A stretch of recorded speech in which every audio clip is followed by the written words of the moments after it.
नमस्कार, श्री स्वामी समर्थ. आज सविता घेऊन आलेले आहे तुमच्यासाठी खास आणि प्रत्येक जोडीदारासाठी असा नवीन विषय आणि आजी-आजोबांचं स्पेशल कॉन्व्हर्सेशन आहे.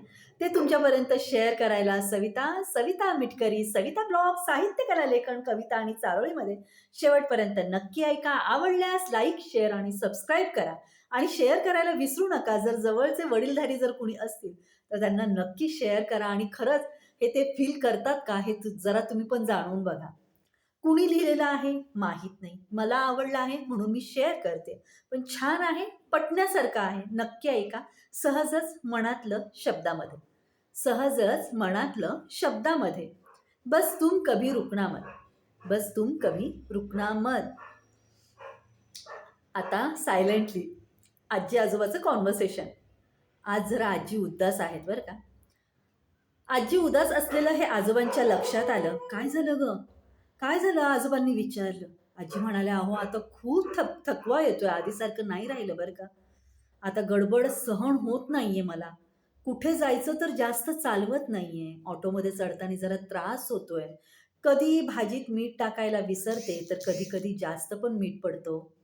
कशाकरता हे एवढं सर्व देवाने आयुष्य दिलं असेल काय माहीत नाही." आजोबा म्हणाले, "देवाचा हिशोब मला माहिती नाहीये गं आणि त्यांच्या निर्णयामध्ये आपण ढवळाढवळ करणं पण योग्य नाहीये अगं. त्यांच्या प्लॅनिंगमध्ये एक क्षणाचा सुद्धा बदल करणे आपल्या हातात नाहीये बरं का. जे आपल्या हातात नाही त्याचा विचार कशाला करत बसायचं? जे हातात आहे, आपण काय करू शकतो त्याचा विचार करावा माणसाने कधी पण. अगं वयानुसार हे सगळ्या गोष्टी होणारच तुला. आधीचे दिवस आठव ना.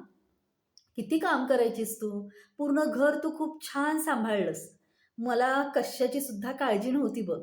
आता वयामानाप्रमाणे हे सर्व होणारच, पण त्यातून तुला मार्ग काढायचा आहे ना आणि तो तुला स्वतःलाच काढायचा आहे. आलेला दिवस आनंदात काढणं हे आपल्या हातात आहे, नाही का? जीवनाच्या प्रत्येक फेजमध्ये थोडे शारीरिक बदल होत असतात गं. थोडे आपल्याला करायचे असतात. आपली लाईफस्टाईल रिऑर्गनाइज करायची असते गं. म्हणजे आयुष्याची घडी ही जरा परिस्थितीप्रमाणे बदलायची असते गं. कळलं का? आजोबा म्हणाले. "चल, आवर बरं. नारंगी कलरची छान साडी नेस बरं. आज जरा आपण सायंकाळी बाहेर जाऊया फिरायला आणि बाहेरच जेऊया." आजोबा संध्याकाळी आजींना घेऊन बाहेर निघाले व जवळच्या बस स्टॉपवर जाऊन बसले. दोघे बराच वेळ बसले. गप्पा मारत बसले होते. आजोबा आजींना म्हणाला, "अहो, पाय खूप दुखतायत." "अगं, पाय दुखतायत तर मांडी घालून बस ना गं छान." नंतर गणेश भेळ खाऊनच ते घरी परतले. अगदी वयाला आणि तब्येतीला शोभेचे आउटिंग त्यांचे आज होते बरं का दोघांचे. आजीची उदासी मात्र कुठे पळाली हे त्यांना कळलंच नाही आणि त्या एकदम रिफ्रेश झाल्या. आज आजोबांनी आजीसाठी ऑनलाईन मोबाईल स्टँडसुद्धा घेतला होता. का? तर मोबाईल पकडून आजीचा खांदा दुखतो म्हणून. आज आजीनी तर आजोबांना सकाळी सांगून टाकलं होतं बरं का, "आज काय सायंकाळी मी स्वयंपाक वगैरे करणार नाही बरं का. काहीतरी चमचमीत खाऊ वाटतंय मला. खायला बाहेरूनच तुम्ही आज काहीतरी घेऊन या." आजोबांनी आनंदाने समोसा आणला, ढोकळा आणला, खरवस आणला. 2 पुरणपोळ्या घेऊन आल्या तिच्यासाठी आणि आजीची इच्छा पूर्ण केली. ते बघून आजी म्हणाल्या, "अहो, एवढं कशाला आणलंय बरं तुम्ही? अगं, आज काही खाऊ, उद्या काही खाऊ, दोघं मिळून संपवून टाकू गं." आज आजी-आजोबांची पार्टी खूप छान झाली. कुणीतरी खरंच खूप छान म्हटलंय बरं का, "खुशियाँ बहुत सस्ती है इस दुनिया में. हम ही ढूंढते फिरते हैं उसे महंगे दुकानों में." आजोबा बऱ्याच वेळापासून एका बाटलीचे झाकण उघडण्याचा प्रयत्न करत होते. ते पाहून अजय म्हणाला, "द्या आजोबा, मी उघडून देतो तुम्हाला." तेव्हा आजोबा म्हणाले, "अरे नको, नको, नको. मी उघडतो. आता आम्हाला प्रत्येक कामात नॅचरल आहे हे. प्रत्येक कामं आमची ही अशी नॅचरलच राहणार. पण काही हरकत नाही बरं का. जोपर्यंत करू शकतो तोपर्यंत काम करणार, हे मी ठरवलेलं आहे बरं का. रोज फिरायला जाणं, भाजी आणणं, भाजी चिरणं, डस्टिंग करणं, वॉशिंग मशीनमधले कपडे, धुतलेले कपडे वाळत घालणं, कपड्यांच्या घड्या घालणं, अशी बऱ्याच कामांची जबाबदारी मी स्वतः घेतली आहे बरं का. आणि तुझ्या आजीला पण मदत होते आणि आमच्या दोघांचा वेळ कसा जातो ते आम्हाला कळत नाही बरं का. Something new and different. I am enjoying it and I feel good. तो तुमचा ॲक्टर आहे ना, अक्षय कुमार, त्याने एका ॲडव्हर्टाइजमेंटमध्ये त्याने एक म्हटलेलं आहे, "बस तुम कभी रुकना मत, बस तुम कभी रुकना मत." अक्षय कुमारने हे म्हटलेलं एक वाक्य मला इतकं मनाला आवडलं आणि ते छोटंसं वाक्य मला काय देऊन जातं, मोजक्या शब्दात बोललेलं आणि किती पूर्ण जेवढ्यांदा वाचावं तेवढ्याच त्याचा अर्थ परत-परत, परत-परत उघडत जात राहतो आणि एक छोटासा उपदेश वेगळ्याच दिशेने वाटचाल करायला स्फूर्ती देते आपल्याला. विचारात परिवर्तन आणतं. तो म्हणतो, "कधीही थांबू नका, कधीही थांबू नका, चालत राहा." म्हणजेच काय? ॲक्टिव्ह राहा, मनाने राहा, शरीराने राहा.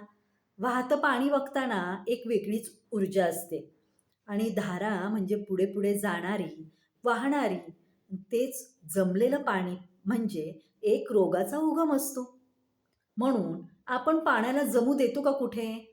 कुठे कधीच नाही. का तर जमलेल्या पाण्यामध्ये डास होतात, किडे होतात, शेवाळं तयार होतं, पाण्याला वास येतो, डेंग्यू पसरतो. आयुष्याचं पण असंच आहे. शक्य तेवढं ॲक्टिव्ह राहणं गरजेचं. ही प्रत्येकाचीच आवश्यकता असते बरं का. जसं जमेल, जे आवडेल, जे झेपेल ते करत राहणं हे खूप गरजेचं आहे.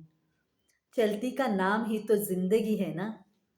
आपल्या पिढीने तरुणपणी आपण एकमेकांचे हात हातात घेतले नाही आणि घेतले नसतील सुद्धा. पण वयाच्या या टप्प्यावर एकमेकांचा हात प्रेमाने, काळजीने, विश्वासाने हातात घेणे ही आता काळाची गरज राहिली आहे ना. कुछ लोग हमेशा खुश और संतुष्ट रहते हैं, इसलिए नहीं कि उनके जीवन में सब कुछ ठीक होता है, बल्कि इसलिए कि उनकी सोच हर हाल में सकारात्मक होती है. ना थके कभी पैर, ना थके कभी पैर, ना कभी हिम्मत हारी है. जज्बा है परिवर्तन का जिंदगी में, इसलिए सफर जारी है, इसलिए सफर जारी है. म्हणून सांगतो, प्रत्येक दिवस उत्सव म्हणून साजरा करा. प्रत्येक दिवस उत्सव म्हणून साजरा करा. बस तुम कभी रुकना नहीं और थकना नहीं. कसा वाटला तुम्हाला आजी-आजोबांचा लेख? आवडला असल्यास नक्की लाईक, शेअर, सबस्क्राईब करा. आणि हे अशा गोष्टीतून ना वडीलधाऱ्या माणसांना सुद्धा उत्साह येऊ शकतो. त्यांच्यापर्यंत नक्की ऐकवा. कारण की काय आहे, जोडीदार व्यक्त होत नाहीत आता. जे वडीलधारी माणसं आहेत ती एकमेकांजण व्यक्त होत नाहीत. हे आजी-आजोबा व्यक्त झाले आणि ह्या लेखा स्वरूपात तुमच्यापर्यंत मला पोहोचवता आलं. ही माझी मोठी गोष्ट, माझं भाग्य. मला तो लेख आवडला म्हणून मी तो तुमच्यापर्यंत पोहोचवला. अ, अ, काय असतं सगळ्या गोष्टीला आहे ना, हसत सहन करत पुढे जाण्याची कला आपल्यामध्ये पाहिजे बरं का. आणि नेव्हर गिव्ह अप म्हणायचं आणि सतत पुढे जायचं आणि स्ट्राँग राहायचं आणि कधी पण म्हणायचं की आपण कशात कमी नाहीये. लेख कसा वाटला? आवडला असल्यास नक्की लाईक, शेअर, सबस्क्राईब करा. तुमची सविता परत येईन पुढच्या लेखामध्ये. तोपर्यंत नमस्कार. श्री स्वामी समर्थ. धन्यवाद.